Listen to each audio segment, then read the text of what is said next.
Hello all, welcome back to Foundational Greek, and today we'll be going through Greek prepositions. And the first question that we need to tackle with is, what is a preposition? And a preposition is a word that indicates the relationship between two words. As you see, the following example is that our subject's words, her feet are on the chair. And we have the preposition, which is indicating the relationship between her feet and the chair. And as you may notice, is the similar format with the other three examples, such as the ball went over his head, or Jesus came with his disciples, or John came before Jesus.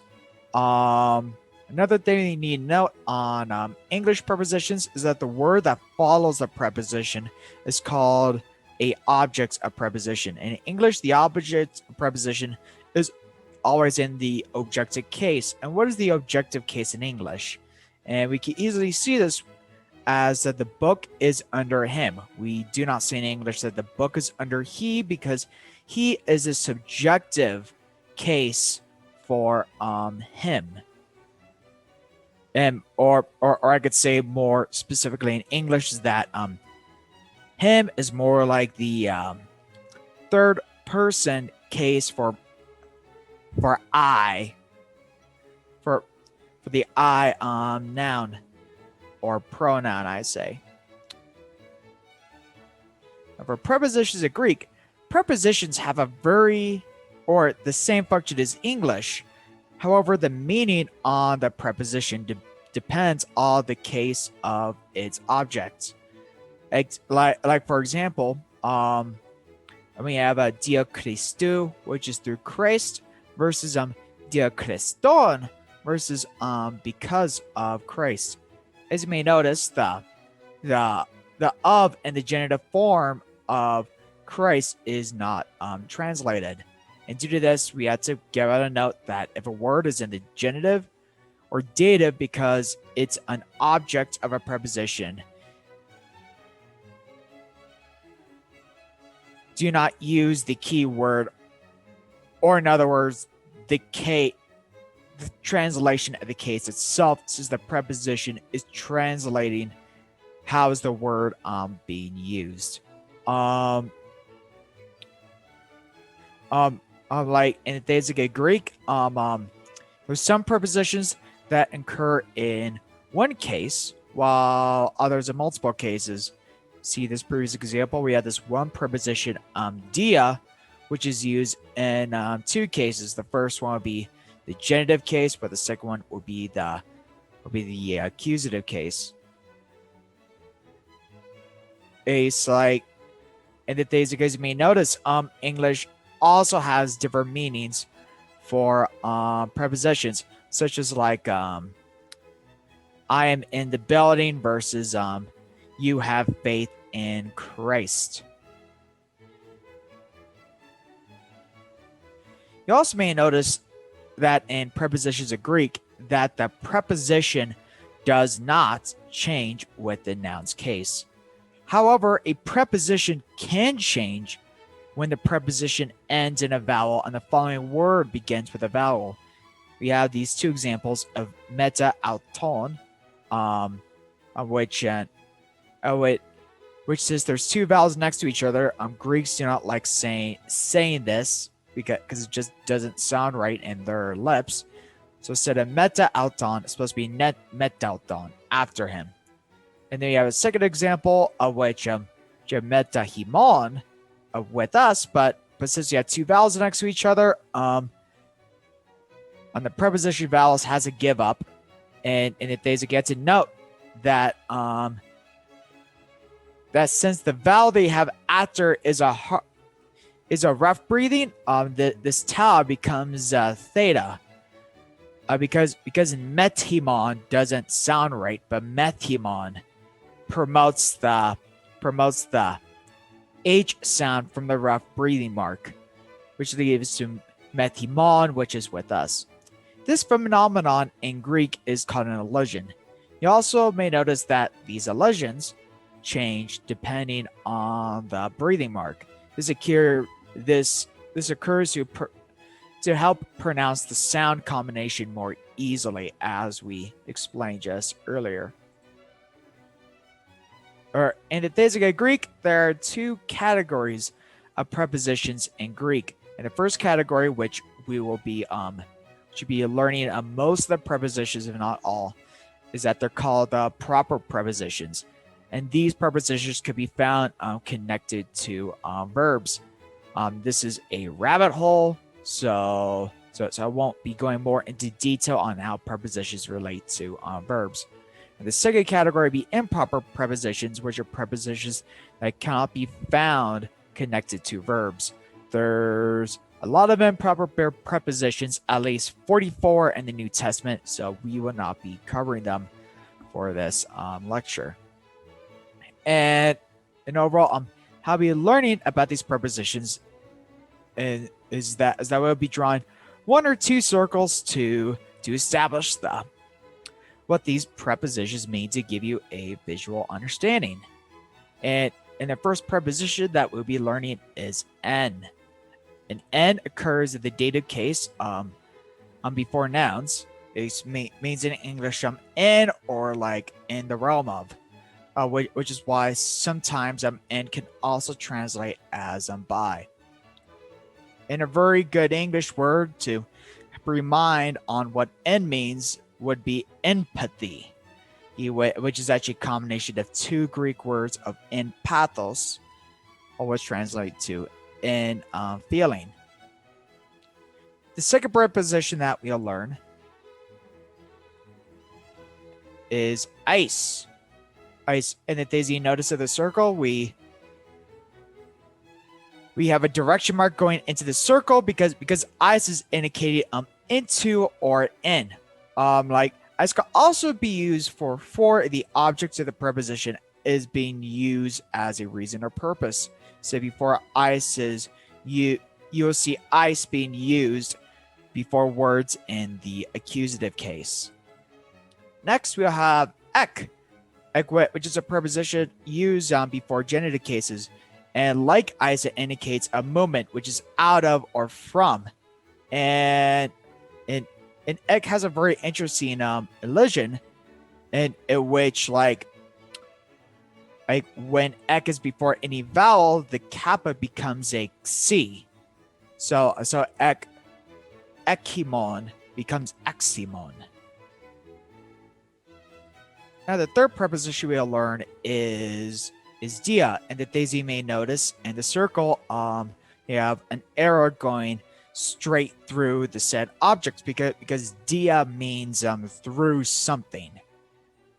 And however, the interesting part of dia is that when it's in the accusative, if the preposition means more like because of, but sometimes you could translate it through, but the accusative is more like communicating like a reason for something to happen because of someone's or something's work. The next two prepositions we'll learn is pros, and in the days you guys may notice it occurs before genitive, dative, and accusative words, and apple, which only occurs in genitive case words. And pros has the basic meaning of to, towards, or with, while apple has the basic meaning of away from. The next preposition we'll be learning will be epi, which occurs in all three cases, and all three cases indicate a slightly different meaning of what epi is, but most of the time a very good translation of epi would be on, but sometimes epi could be like in or at. So you want to research more on this word. I actually provide a little bit more detail on prepositions, and it is scanned chapter that I got from a Greek grammar or on prepositions. And the next one is para, which para occurs also in all three cases, and para indicates the idea of besides, or the presence. And sort of the genitive form of para indicates like from or from besides something. Next we'll be learning is peri. In the accusative sense, peri means around something. However, but when it's used in the genitive, it's about or concerning. Next, two prepositions we'll be learning is Huper and Hupal, which both occur in the genitive and the accusative case. Huper means over something or above, of or beyond. Like in its genitive case, it's translated as for or in behalf of. While Hupal, it's opposite, which means under something. In is genitive also has a different meaning, which means by something. And then after this, you have two of the most strangest prepositions in the New Testament, and of ana and kata. And the things like ana and kata are supposed to represent upwards and downwards, which is indicated in the diagram. However, their prepositions are a bit awkward since they don't really line up with that. For the reason I'm presenting them as upward and downward is that this will be useful later on when actually looking at certain verbs. So start with ana, strange preposition in the New Testament. It's used in a position of like in the midst of. You'll see ana maison, which means in the middle of or in the midst of. Also, ana is also used by expressing numbers of like numbering or 2 by 2. While kata will be a lot more common preposition, in which its genitive case would mean down from or against something. While its accusative case would be translated as according to. Like you see all the Gospels be like kata Janus or kata Lucan or kata Marcon or kata Matthion. They all mean like according to John, according to Luke, according to Mark, according to Matthew. The next three prepositions are more like prepositions sort of in proximity or like where it's located with the said objects. The first preposition you'll be looking at is pro, which means before or in front of the said objects. And the interesting thing pro is that it could be used temporally. So pro could be used as like before God came or John the Baptist was before Jesus. The second preposition in this chart is soon, which has the basic idea of with. And you'll see soon in the dative case, and usually with is with someone. And then in the last preposition we'll be looking at is meta, which meta as the basic idea, as you see right after. In this picture, that meta is after or behind the subject object. As you may notice, a meta is actually relatively close to the object. So when meta is with the genitive is connected with the genitive noun, this preposition is also communicating with. And the basic last but not least, the last preposition is anti. And anti is a preposition used as a substitution of, which we typically be translated as instead of or in place of, and this occurs in the genitive case. Anti is a little bit of a complicated preposition, and if you want to learn more about that, I shared in the Google Drive a more in-depth explanation of all the prepositions. And before we go for today, I also want to add some further notes on the to be verb or εἰμί in Greek, and sort of presenting the plurals, which are the following: esmi, esmen, we are, este, you all are. Because the reason I added all is because English lacks the singular and the plural you, but some dialects you have y'all, indicating you all. And then in the last but not least, you have a C or a sin, which is they are. And the reason I put the new in the brackets is because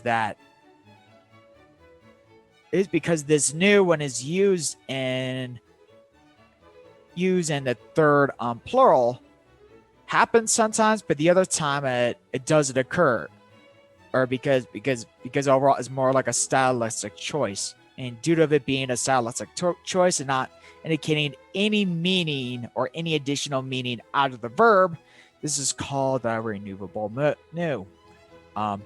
Thank you all for listening to this lecture, and I honestly really look forward to seeing you guys to do some practice on reading Greek with the new tools or areas we just learned.